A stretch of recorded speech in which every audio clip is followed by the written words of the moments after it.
Oi, gente querida! Isa Minatel aqui no nosso Chá Comigo, que eu leio pra você. Que maravilha! A gente tá no vídeo 54, na parte 2, no capítulo 79 do livro O Que Sobra, do Príncipe Harry. Bora lá!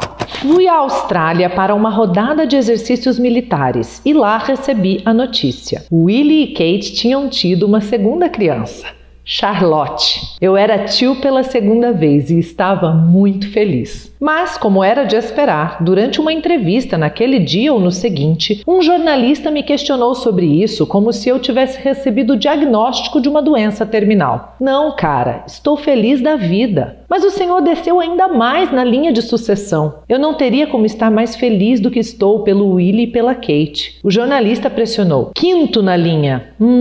Não é mais nem o reserva do reserva. Pensei. Em primeiro lugar, é ótimo estar mais longe do centro do vulcão. Segundo, que tipo de monstro pensaria em si mesmo e em seu lugar na linha de sucessão num momento como esse, em vez de receber de braços abertos uma nova vida? Eu já tinha ouvido um cortesão dizer que quando se é o quinto ou sexto na linha, você está a apenas uma queda de avião do trono. Eu nem imagino o que é viver desse jeito. O jornalista insistiu. O nascimento não me fazia questionar minhas escolhas? Escolhas? Já não é hora de aquietar o facho? Bom, as pessoas estão começando a comparar o Senhor com a Bridget Jones. Pensei, estão mesmo? Com a Bridget Jones? O jornalista esperou. Vai acontecer, garantia ele ou ela, não me lembro do rosto. Só das perguntas desbaratadas. Quando o gentil senhor pretende contrair matrimônio? Vai acontecer quando acontecer, eu disse, do jeito como respondemos a uma tia enxerida. O jornalista sem rosto me fitou com um abjeto. Dó. Mas vai mesmo? Pode abrir, amor. Mãe espera. Tudo me lembra você. Tudo me lembra. Filhão, calça esse pé, meu amor. E toma o xarope. Gente, que vida é essa? Que todo mundo fica fazendo interpretações e botando palavras na sua boca. Capítulo 80. As pessoas costumavam especular que eu me agarrava à vida de solteiro por ser tão glamourosa. Muitas noites pensei, imagine se me vissem agora. Então, eu voltava a dobrar minha roupa de baixo e a assistir ao episódio do casamento de Mônica e Chandler. Além de lavar minha roupa, que normalmente punha para secar sobre o aquecedor, eu cuidava das tarefas domésticas. Cozinhava, fazia as compras. Havia um supermercado perto do palácio que eu utilizava casualmente pelo menos uma vez por semana. Claro que tinha de planejar cada ida tão cuidadosamente quanto uma patrulha por Musa Gala. Chegava em horários diferentes, de forma aleatória, para despistar a imprensa. Usava um disfarce, boné de beisebol, casacão folgado. Passava pelas prateleiras na velocidade da luz, apanhando meus filés de salmão e iogurtes de minha marca preferida. Tinha um mapa do local na cabeça, além de algumas maçãs verdes e bananas. E é claro, sacos de batatinhas. Então disparava para o caixa. Assim como eu aprimorava meus checklists pré-voo no Apache, agora tinha conseguido baixar o tempo de compras para 10 minutos. Mas certa noite entrei no mercado, comecei a andar de um lado para outro entre as prateleiras e tudo mudara de lugar. Corri até um funcionário. O que aconteceu? Como? Cadê tudo? Cadê o... Por que mudaram tudo de lugar? Sério? É sério, para manter os fregueses por mais tempo aqui dentro, assim compram mais coisas. Fiquei estupefato. Podem fazer isso? Não é ilegal? Em pânico, voltei a ir e vir pelos corredores, abastecendo o carrinho da melhor forma que podia, sempre de olho no relógio. Depois voei para o caixa. Essa sempre era a parte mais complicada, porque o tempo no caixa não tinha como ser diminuído, tudo dependia dos outros. Além do mais, o balcão do caixa ficava bem ao lado dos novos suportes com todos os tabloides e revistas britânicos, e metade das primeiras páginas e capas exibia fotos da minha família, ou de minha mãe, ou de mim. Mais de uma vez observei clientes lendo a meu respeito, escutei-os conversar sobre mim. Em 2015 era frequente ouvi-los debater se eu me casaria ou não algum dia, se iria ou não ser feliz, se poderia ser gay. Eu sempre ficava tentado a dar um tapinha em algum ombro. E aí? Certa noite, em meu disfarce, observando algumas pessoas discutirem minhas escolhas de vida, algumas vozes se elevaram no início da fila. Um casal idoso esculachando a mulher do caixa. Desagradável no começo, intolerável a seguir. Aproximei-me, mostrei o rosto, limpei a garganta. Com licença? Não sei direito o que está acontecendo aqui, mas acho que não deveriam falar com ela desse jeito. A mulher do caixa estava à beira das lágrimas. O casal abusivo virou e me reconheceu. Não demonstraram a menor surpresa, no entanto. Apenas ficaram ofendidos de alguém censurá-los pelos seus insultos. Quando foram embora e chegou minha vez de pagar, a mulher tentou me agradecer conforme guardava meus abacates. Não fizera mais do que minha obrigação. Desejei-lhe força, catei minhas coisas e corri como o besouro verde. Comprar roupa era tão menos complicado. Em geral, eu nem pensava em roupas. Fundamentalmente, não acreditava em moda e não conseguia compreender por que alguém deveria acreditar. Era comum ser ridicularizado nas redes sociais por minhas roupas que não combinavam, meus sapatos surrados. O jornalista punha uma foto minha e indagava por que minhas calças eram tão longas, minhas camisas tão amarrotadas. Nem sonhavam que eu as secava no aquecedor. Não muito principesco, diziam. Deixa comigo, eu pensava. Meu pai tentava. Presenteou-me com um par absolutamente divino de sapatos escoceses de couro preto, obras de arte, pesados como bolas de boliche. Usei-os até ficarem com buracos nas solas e quando fui ridicularizado por usar sapatos furados, finalmente os consertei. Recebia todo ano de papai uma verba oficial para roupas, mas era estritamente para roupas formais, ternos e gravatas, trajes cerimoniais. Para o dia a dia, tinha de ir à loja de departamentos TK Maxx. Gostava particularmente de uma promoção anual deles, quando liquidavam peças da Gap ou J. Crew, roupas recém-saídas de estação ou com um pequeno defeito. Se você não marcasse bobeira e chegasse lá no primeiro dia da promoção, conseguia comprar as mesmas roupas pelas quais os outros estavam pagando os olhos da cara nas lojas de luxo. Com 200 libras você podia ficar parecendo um catálogo de moda. Nesse caso, eu também tinha um sistema. Chegar à loja 15 minutos antes de fechar, pegar uma cesta de compras, correr ao piso superior, percorrer sistematicamente um cabideiro atrás do outro. Se encontrasse alguma coisa promissora, punha-a diante do peito ou das pernas, parado diante de um espelho. Nunca perdia tempo com cor ou estilo e certamente não passava nem perto do provador. Se parecia bonito, confortável, enfiava na cesta. Se ficava em dúvida, perguntava a Billy, a Rocha. Ele adorava fazer um bico como meu estilista. Na hora de fechar, saíamos correndo com 2 sacolas de compras gigantes, nos sentindo exultantes. Agora os jornais não iriam me chamar de desleixado, pelo menos por um tempo. Melhor ainda, eu não teria de pensar em roupas outra vez por mais 6 meses. Ai, meu Deus, eu compartilho tanto, meu Deus. Eu acho que as pessoas que são mais focadas intuitivamente, talvez, na essência, no ser, não são muito ligadas na aparência, no parecer. E a gente sofre nesse mundo, tá, gente? A gente sofre nesse mundo, porque, olha, eu quero estar confortável, eu não queria nem maquiar, mas eu maquiei pra gravar. Porque também só chega no beira do esculacho, pro mundo, né? Pros olhos dos outros. Porque o que importa pra mim é a essência, é o conteúdo, é a conversa, é o... né? Que a pessoa passa, assim. Mas as aparências abrem portas ou fecham portas nesse mundo e eu sofro que nem ele. Ai, meu Deus. Capítulo 81. Tirando a ocasional ida às compras, parei de sair em 2015. Parei completamente. Nada de jantares com amigos, nada de festas, nada de clubes, nada de nada. Toda noite, depois do trabalho, eu ia direto para casa. Comia na pia da cozinha, em seguida cuidava da papelada. Friends em volume baixo ao fundo. O chefe de papai às vezes abastecia minha geladeira com tortas de frango e de carne. Eu ficava grato por não ter de me aventurar no supermercado com tanta frequência, embora as tortas às vezes me fizessem lembrar dos gurkas e seu guisado de bode, principalmente por serem tão pouco condimentadas. Sentia saudade dos gurkas, sentia saudade do exército, sentia saudade da guerra. Depois do jantar fumava um baseado, tentando tomar cuidado para a fumaça não ir parar no jardim do meu vizinho, o Duque de Kent. Então ia para a cama cedo. Uma vida solitária,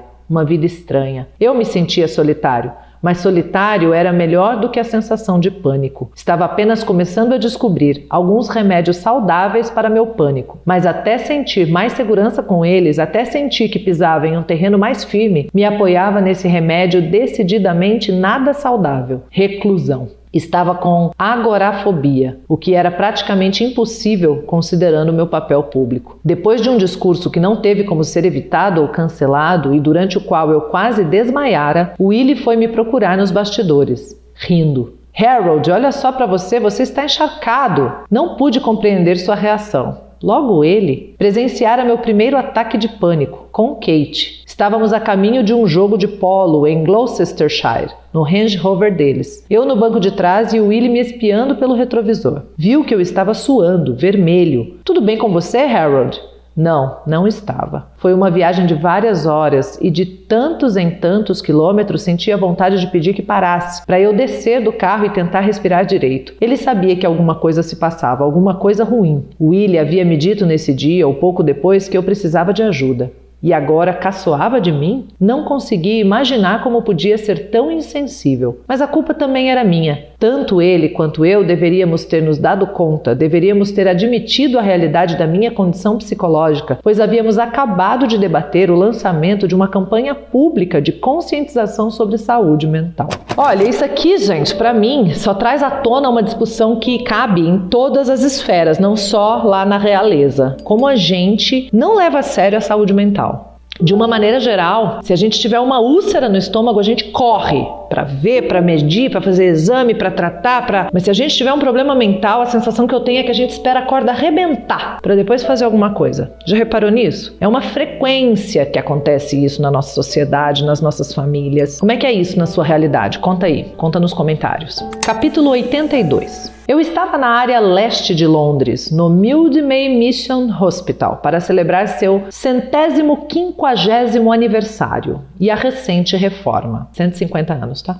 Minha mãe fizera uma famosa visita ao lugar certa vez. Ela segurou a mão de um homem que era HIV positivo e com isso mudou o mundo. Mostrou que a AIDS não era lepra, não era uma maldição. Mostrou que a doença não impedia que a pessoa fosse tratada com amor ou dignidade. Lembrou ao mundo que respeito e compaixão não são dádivas, são o mínimo que devemos uns aos outros. Fiquei sabendo que sua famosa visita, na verdade, fora uma de muitas. Uma funcionária do Mildmay veio falar comigo. Contou-me que mamãe entrava e saía furtivamente do hospital o tempo todo, sem fanfarra, sem fotos. Ela simplesmente aparecia, fazia algumas pessoas se sentirem melhor, então voltava rápido para casa. Outra mulher me contou que era paciente durante uma dessas visitas. Nascida com o vírus, ela se lembrava de ter sentado no colo de mamãe. Tinha apenas 2 anos na época, mas lembrava. Dei um abraço nela, na sua mãe. Foi mesmo. Meu rosto ficou vermelho. Invejei-a terrivelmente. Não me diga.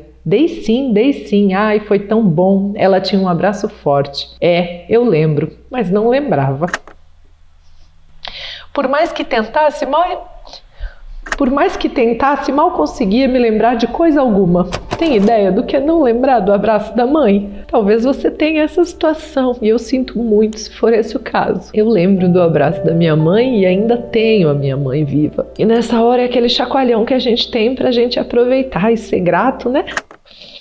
Foi mal. Deixa eu me recompor porque eu vou continuar.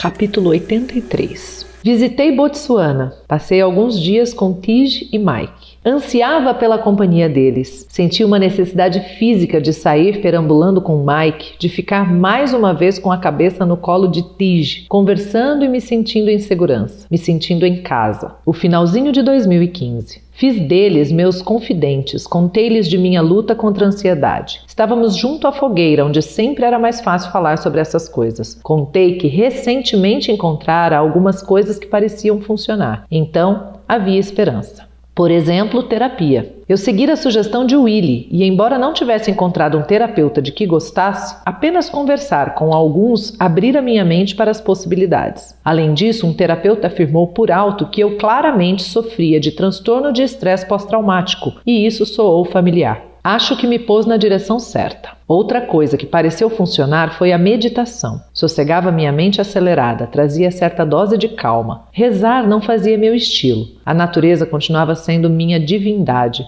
Mas nos piores momentos eu fechava os olhos e ficava imóvel. Às vezes também pedia ajuda, embora nunca tivesse certeza sobre para quem estava pedindo. De vez em quando sentia a presença de uma resposta. Os psicodélicos também me ajudaram um pouco. Eu os experimentara ao longo dos anos, recreativamente, mas agora começara a usá-los de forma terapêutica, medicinal. Eles não me permitiam apenas escapar da realidade por algum tempo, me permitiam redefinir a realidade. Sob a influência dessas substâncias, eu era capaz de me livrar de rígidas ideias preconcebidas, ver que havia outros mundos além dos meus sentidos fortemente filtrados, um mundo igualmente real e duplamente belo, um mundo sem névoas vermelhas, sem motivo para névoas vermelhas. Havia somente a verdade. Depois que os psicodélicos perdiam o efeito, minha lembrança daquele mundo permanecia. Isso aqui não é tudo que há. Todos os grandes videntes e filósofos dizem que nossa vida cotidiana é uma ilusão. Sempre senti a verdade disso. Mas como era reconfortante depois de mastigar um cogumelo ou ingerir ayahuasca, viver a experiência em primeira mão. O único remédio que se revelou mais eficaz, porém,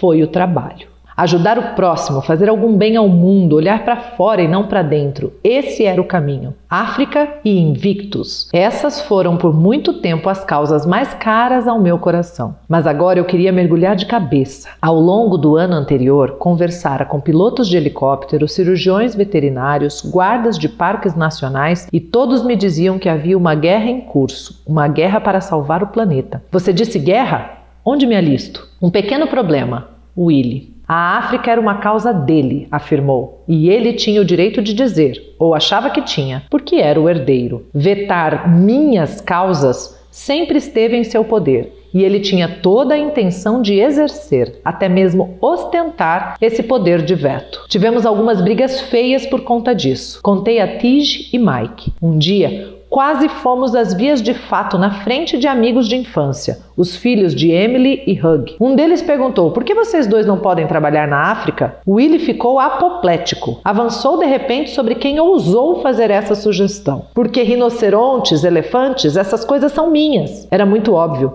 Para ele tinha menos importância encontrar seu propósito ou sua paixão do que vencer sua eterna competição contra mim. Gente, filhos mais velhos e sua eterna competição contra os mais novos. Se a gente não souber mediar, vai para a vida inteira, tá? É isso aqui. É isso aqui. Ao longo de várias outras discussões acaloradas, descobri que o Willy, quando eu viajar ao Polo Norte, ficara ressentido. Sentira-se esnobado por não ter sido convidado. Ao mesmo tempo, também afirmava com elegância que abrira o caminho para mim, que me permitira ir. Na verdade, que deixara totalmente para mim o trabalho com os soldados feridos. Deixei os veteranos para você, porque não pode deixar os elefantes e rinocerontes africanos para mim? Queixei-me com Tige e Mike de que finalmente encontrara meu caminho. Finalmente achara uma coisa capaz de preencher o vazio deixado no meu coração pela vida militar. Uma coisa ainda mais sustentável, na verdade, e o Willy era um obstáculo.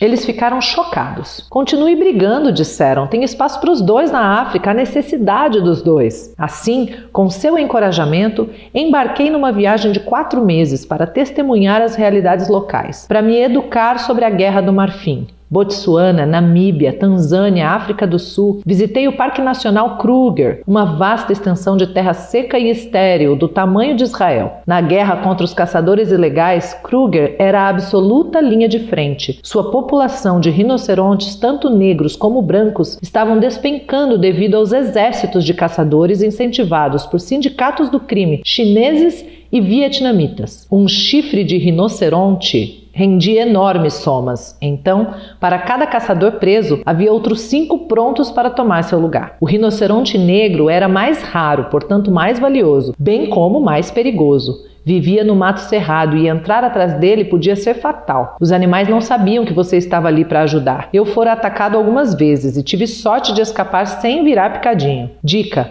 sempre saber a localização do galho de árvore mais próximo, porque talvez você tenha que trepar nele. Alguns amigos meus não tiveram a mesma sorte. O rinoceronte branco era mais dócil e mais numeroso, mas talvez não continuasse assim por muito tempo devido a essa docilidade. Além disso, vivia em pasto aberto, mais fácil de ver, mais fácil de matar. Participei de incontáveis patrulhas contra a caça ilegal. Chegamos atrasados em várias ocasiões em Kruger. Devo ter visto umas 50 carcaças de rinoceronte crivadas de balas. Os caçadores em outras partes da África do Sul, fiquei sabendo, nem sempre atiravam nos rinocerontes. Balas custavam dinheiro e os tiros sempre denunciavam sua posição. Assim, acertavam o animal com um dardo tranquilizante. Depois extraíam o chifre quando ele estava dormindo. O rinoceronte acordava com a face mutilada e cambaleava mata adentro para morrer. Ajudei numa longa cirurgia em uma fêmea de rinoceronte chamada Hope, consertando sua face, cuidando das membranas expostas dentro do buraco onde ficava seu chifre. Tanto eu quanto a equipe cirúrgica ficamos traumatizados. Estávamos todos nos perguntando se era a coisa certa a fazer pela pobre fêmea. Estava sofrendo tanto, mas simplesmente não tivemos coragem de deixá-la morrer. Gente, sabe o que me choca nessa parte aqui? O raciocínio que me vem? Como alguém consegue virar o botãozinho e ir lá na guerra matar pessoas e ser tão maravilhoso ao mesmo tempo cuidando dos animais como ele está dizendo aqui? Isso eu quero colocar aqui para a gente saber da complexidade do ser humano e não ficar julgando as pessoas por um pedaço da sua trajetória, da sua vida, uma passagem. Coisa que tem acontecido muito na vida online. As pessoas veem uma passagem da vida de alguém e tiram conclusões sobre toda a sua vida. As pessoas podem matar na guerra e serem pessoas incríveis que cuidam dos animais, dos rinocerontes que são caçados. E ele é caçador também, ele é contra a caça ilegal. Ele caça para comer, para oferecer para a população comer. Veja que tanta complexidade dentro de uma pessoa só, né? O que você acha? Coloca aí nos comentários, lembra de curtir, lembra de compartilhar e lembra de se inscrever no canal, caso por alguma razão você ainda não tenha feito isso, viu? Gratidão sem limites por você estar aqui. Um beijo no seu coração e até o próximo Chá Comigo, que eu leio para você. Tchau!